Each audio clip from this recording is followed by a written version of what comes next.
Dan kamu pun sebenarnya adalah kehendak untuk berkuasa dan tak lebih dari itu. Di hidup kita sebenarnya isinya dua: menaikkan derajat kita setinggi mungkin, atau menunjukkan bahwa orang lain di bawah kita. Biasanya isinya cuma dua itu. Kadang-kadang ada kamu ketika sudah merasa, wah aku kok ada jeleknya ini, untuk bikin kamu tertinggi, kamu akan bilang bahwa orang lain banyak yang lebih jelek dari aku. Biasanya gitu.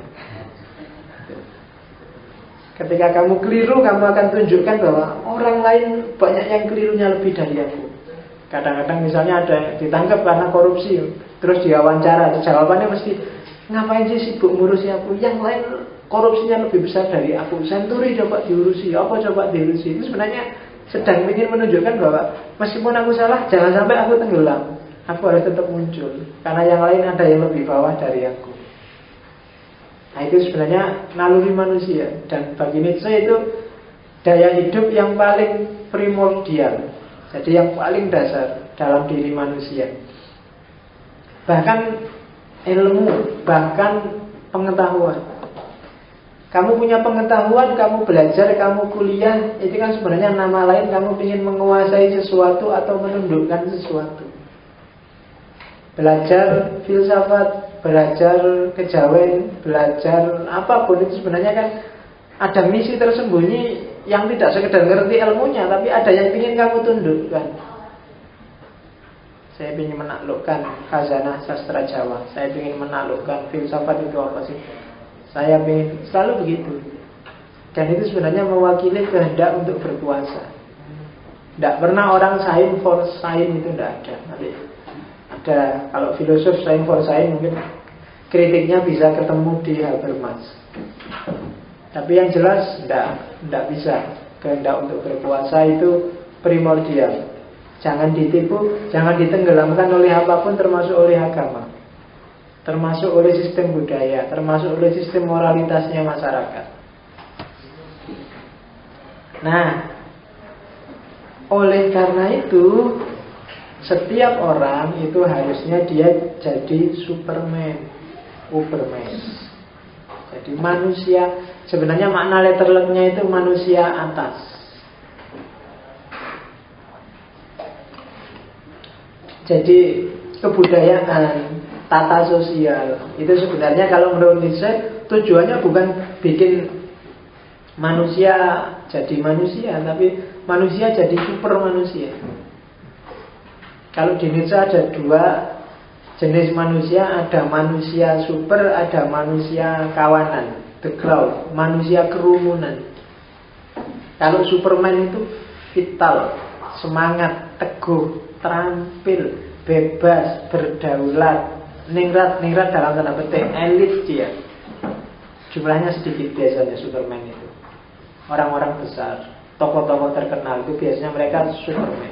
Kebalikannya kelompok kawanan, kerumunan, itu biasanya mereka lemah, pengecut, budak, tunduk, setia kawan, jenis-jenis itulah. Dan jumlahnya terlalu banyak katanya.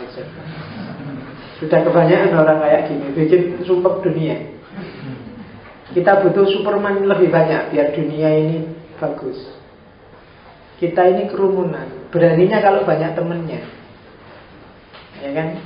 Untuk urusan-urusan apapun, termasuk urusan godani cewek kan biasanya gitu juga. Kalau pas banyak temennya aja ada cewek lewat, cuit-cuit cewek. Begitu sendiri-sendiri ketemu, kamu mengkeret, nyopo wae rawannya, ngelirik aja diam-diam, nggak berani. Begitu banyak temennya, berarti kita sebenarnya kerumunan. Demo juga begitu kan. Demo itu kalau pas bareng-bareng, ganasnya luar biasa. Begitu tinggal sendirian mesti kamu mengkeret, nggak berani kan. Atau kalau pas lagi bareng-bareng caci maki, begitu ketemu orangnya nggak berani. Berarti kita sebenarnya tipikalnya kerumunan. Kalau bahasa Jawa ini akeh tunggale, tidak spesial. Jadi berarti tidak Superman. Akeh tunggale itu berarti ya ada atau kamu nggak ada, nggak nambah apa-apa, hanya nambah jumlah di kerumunan itu. Karena kita tidak otentik. Sebagian besar sebenarnya kita itu. Kalau nggak percaya, coba kamu cermati dirimu sendiri. Kamu punya identitas apa aja? Dari sekian banyak identitas, mana yang hasil pilihanmu sendiri, mana yang sebenarnya itu otomatis saja kamu mengalir dari dunia sosial budayamu. Kebanyakan pasti kamu ngikut aja. Ngapain kok kamu Islam? Yo terpaksa bapaknya Islam.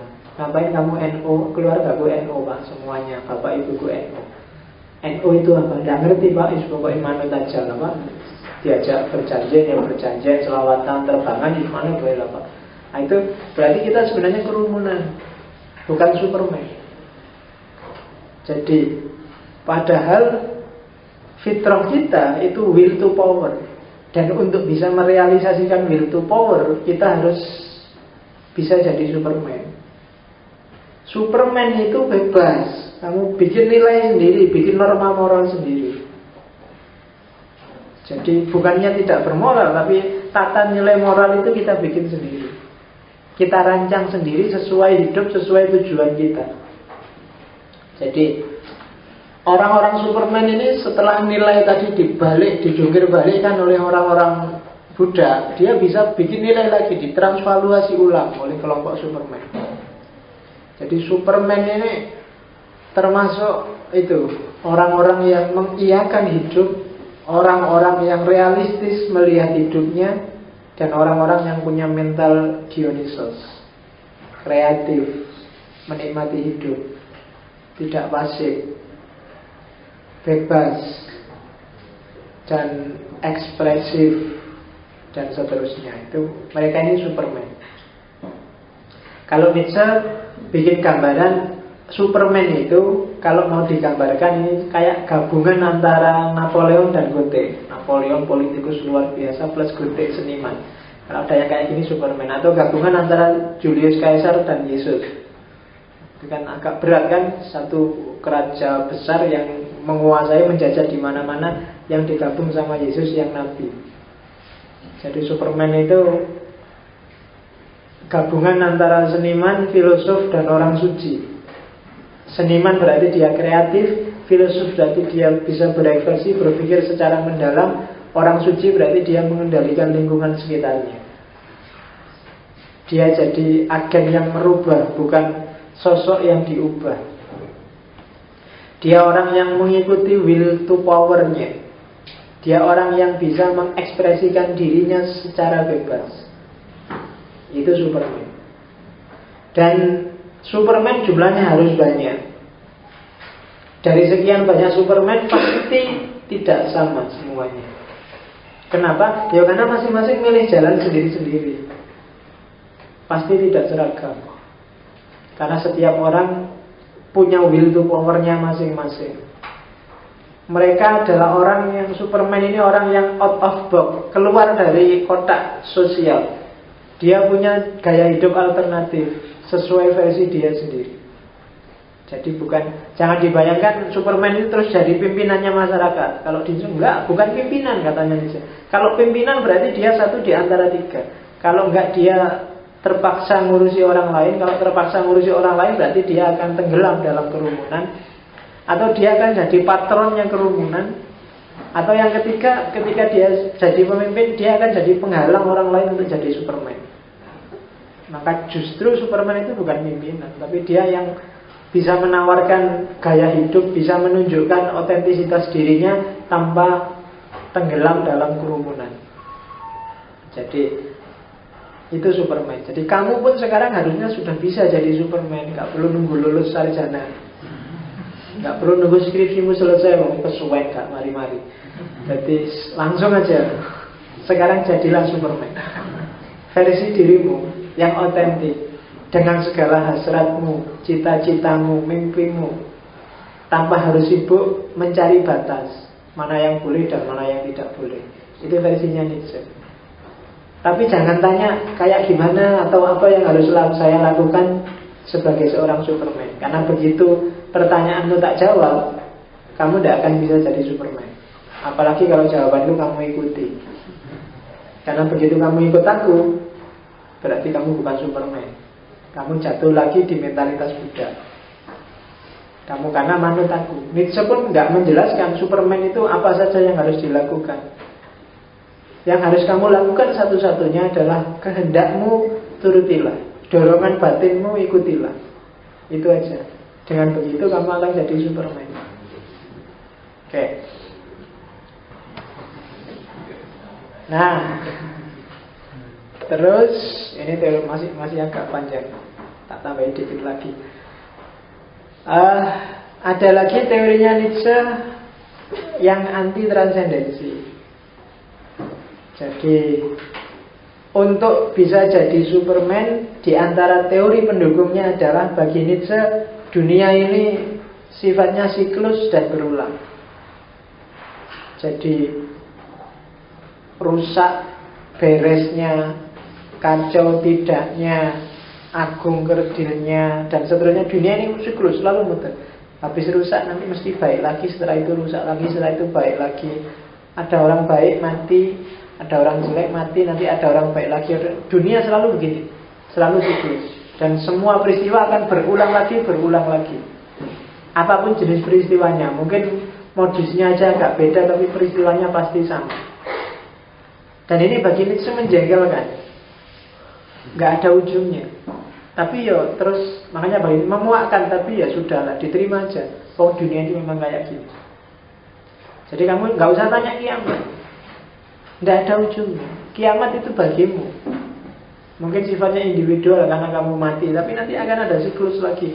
Ada balik lagi, mungkin 100 tahun ke depan ada lagi orang kayak kamu dilahirkan lagi, dengan gaya kayak kamu lagi. Dan selalu begitu. Zaman dulu ada Napoleon, mungkin besok ada orang gayanya kayak Napoleon lagi. Ada yang gayanya kayak Soeharto lagi, ada yang gayanya kayak Soekarno lagi. Dunia selalu siklis. Dan ini sebenarnya implikasi dari Nietzsche yang menolak transendensi. Segalanya itu peristiwa dunia, nggak ada hubungannya dengan yang di luar manusia, nggak ada hubungannya dengan yang di luar dunia. Tidak ada Tuhan. Kalau ada Tuhan kan ini bisa diatur, kadang-kadang bisa di-cut, bisa diatur, bisa dimodifikasi. Katanya stop, buktinya tidak, ya siklus saja. Tidak ada akhirat. Dan katanya saya bukti paling jelas kan ada teori hukum kekekalan energinya Einstein itu. Energi itu kan kekal, tidak bisa habis, bisa berubah. Saya ngomong ini suaraku ini kan jenis energi, dia tidak akan hilang. Berubah bisa, tapi hilang tidak akan bisa. Berubah bentuk. Energi sekeliling termasuk kamu sebagai manusia itu kan sebenarnya sebentuk energi tertentu yang memadat dan seterusnya. Teorinya Pak Jirimet agak panjang. Jadi Nietzsche pinjam teori fisika untuk menunjukkan bahwa dunia ini kekal. Hal yang sama akan berulang lagi. Maka ramalan kiamat jenis apapun tidak akan sukses. Orang kan di dunia ini bolak-balik ngomong kiamat. Mulai ada yang bilang kiamat tahun, zaman saya kecil ada yang bilang tahun 87 akan kiamat. Setelah itu tahun 2000. Setelah itu 99 sebelumnya. 99 tanggal 9 bulan 9 99 akan kiamat. Yang paling dahsyat kan kemarin itu tanggal 21 bulan 12 tahun 2012 akan ada kiamat. Semuanya sudah siap-siap, bahkan dibikinin film segala yang judulnya 2012. Tapi kiamatnya nggak jadi. Nah, mungkin malaikatnya tersinggung atau Gusti Allah tersinggung, lah kok aku ditebak ya. Tak ganti aja biar meleset biar. Nah, makanya biar kiamatnya nggak jadi-jadi, kamu ngeramal aja terus. Biar nggak jadi-jadi. Kalau tidak kamu ramal tiba-tiba kiamat kan ya, diramal aja. Jangan besok kiamat ya, jangan-jangan tahun depan kiamat akan jadi, biar diundur terus kiamat itu, ditebak terus ini. Jangan ditebak. Kalau di Nietzsche tidak ada kiamat itu. Semuanya akan balik lagi karena energi tidak bisa habis. Itu sebenarnya teori untuk mendukung dia anti transendensi, bahwa manusia itu punya hak penuh, punya daulat penuh terhadap hidupnya. Ini teori pendukungnya. Teori pendukungnya yang lain adalah bahwa Tuhan itu sudah mati, katanya Nietzsche. Nanti kalau kamu baca Sprach Zarathustra itu, jadi satu ketika Zarathustra sudah bosan, Zarathustra sudah bosan di gunung, terus dia turun di tengah hutan, dia lihat ada orang yang sedang motong-motong kayu, sedangkan sambil wiritan, sambil nyanyi-nyanyi religius ceritanya. Lu sampean ngapain di sini? Oh ya sedang nyari kayu ini, sambil pikir, sambil ingat Tuhan, sambil nyanyi lagu-lagu religius ketuhanan gitu. Terus Zarathustra bingung, ini orang ini apa enggak tahu ya, Tuhan itu kan sudah lama mati. Terus dia turun gunung ke pasar, teriak-teriak pada orang-orang, Tuhan itu sudah mati. Terus dia sudah mati. Kapan matinya? Kita yang bunuhnya, masa lupa? Itu. Terus terkenal bahwa Tuhan itu sudah mati. Oke, kenapa dia punya ideologi Tuhan mati? Jadi kapan sih Tuhan itu mati kalau di situ? Jadi Tuhan itu mati saat manusia sadar bahwa sebenarnya yang bikin Tuhan itu kita. Orang beragama kan kebalikannya, Tuhanlah yang bikin kita dan alam semesta. Kalau di Nietzsche kebalik, kita yang bikin Tuhan itu. Buktinya apa?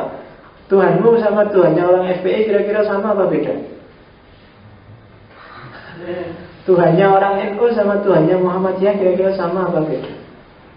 Kamu kan akan bilang sama, tapi kok dalam praktek, dalam konsep kok beda? Mungkin bagi orang A ini Tuhannya nesunan, jadi awas sikat tak lebih neraka. Bagi yang ini Tuhan sangat pemurah, penyayang, rapopo, dosa cilik-cilik, tidak apa-apa, santai aja. Jadi Tuhannya sama apa beda ya? Kalau di Nietzsche, ya karena kita yang bikin Tuhan, kita kan yang mengkonstruksi Allah itu kayak gimana, Tuhan kayak gimana di kepala kita. Dan begitu kita sadar bahwa ternyata saya yang bikin Tuhan selama ini, saat itu juga Tuhan akan mati. Itu nanti yang menafsirkan religiositas Nietzsche akan bilang, yang dibunuh itu ya Tuhan yang di kepala kita itu. Jadi begitu kita sadar, saat itu juga Tuhan mati. Yang bunuh siapa? Ya kita kan, kalau gitu yang bunuh. Toh kemarin yang mengkonsep juga kita. Tuhan versi Asy'ari, Tuhan versi Ghazali, Tuhan versi Syafi'i, Tuhan versi kan. Yang di dunia itu kan itu rebutan Tuhan kan. Ini kehendak Tuhan lo yang sana. Lo ini juga kehendaknya Tuhan. Memang kehendaknya Tuhan beda-beda. Kenapa bisa begitu? Karena itu tafsirmu tentang Tuhan. Tuhan yang ada di kepalamu bunuh aja. Itu katanya Nietzsche, Tuhan sudah mati.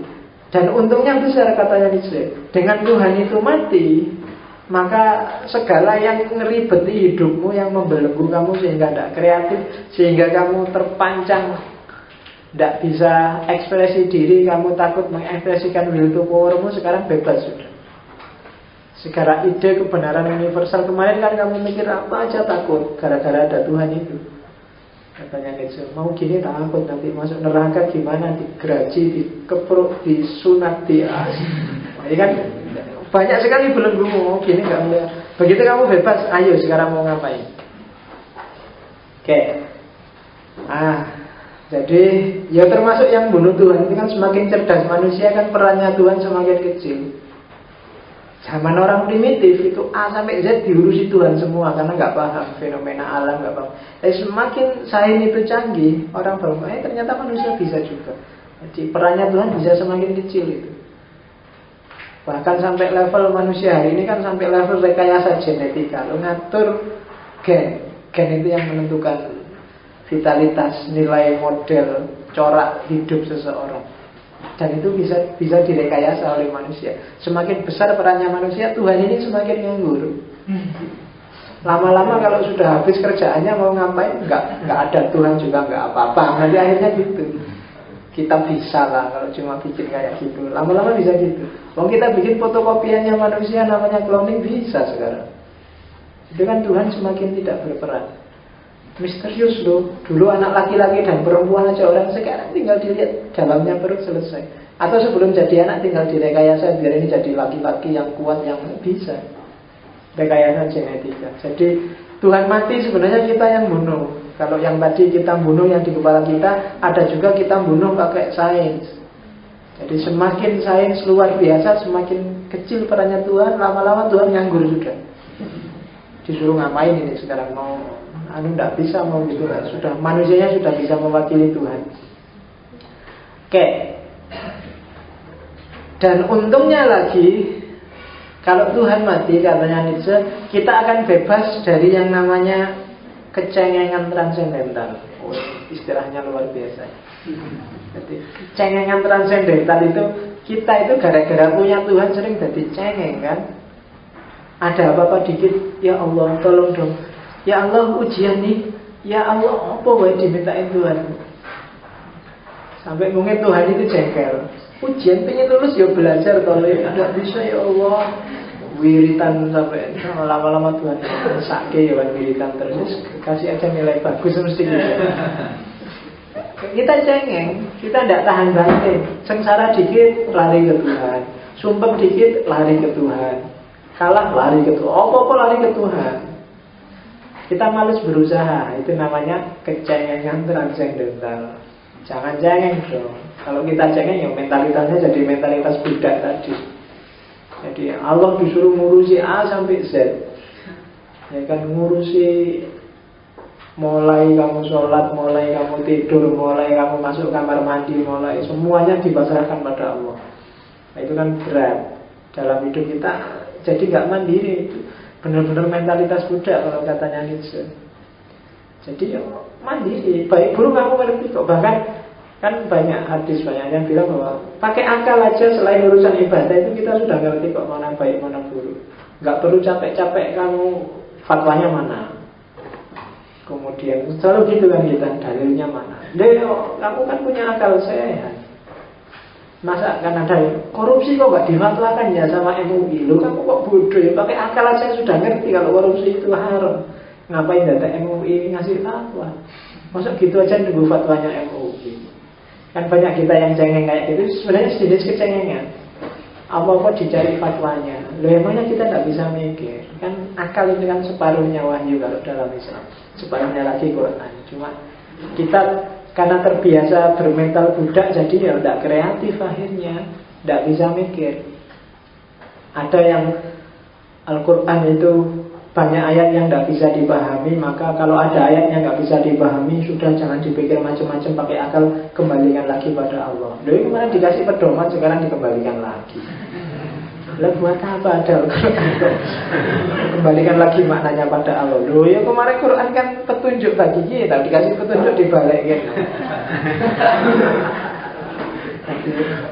Oke, jadi dengan matinya Tuhan kita bebas dari kecengengan transendental. Dan tidak ada lagi manusia-manusia, bahasanya Nietzsche ya, tidak ada lagi manusia-manusia pengecut yang melarikan diri dari dunianya dengan berlindung di bawah naungan Tuhan. Tuhan selalu jadi kambing hitam. Tuhan selalu jadi pelarian terakhir. Kalau sudah mentok ra iso mikir, ya wis takdire kaya ngene piye. Segitu. Itu sudah kehendaknya Tuhan, gak bisa dilawan. Emangnya kamu ngerti itu kehendak Tuhan dan gak bisa dilawan? Tapi kita selalu seperti itu. Jadi kayak orang pengecut, melarikan diri dari dunia. Oke, dan kematian Tuhan akan melahirkan namanya nihilisme. Dan ya meskipun dampak positifnya banyak, ya biasanya secara psikologis akan bikin orang pertama-tama bingung. Karena kamu sudah terbiasa tergantung pada Tuhan. Kalau di Nietzsche mungkin pertama kita akan kehilangan arah, kita akan kesepian. Kita merasa tidak ada maknanya hidup ini. Kita merasa tidak percaya. Kalau Tuhan aja sudah nggak ada, ya semua nilai berarti relatif, semua nilai berarti nggak ada gunanya. Itu namanya nihilisme. Jadi hilang kepercayaan terhadap semua jenis nilai. Itu namanya nihilisme.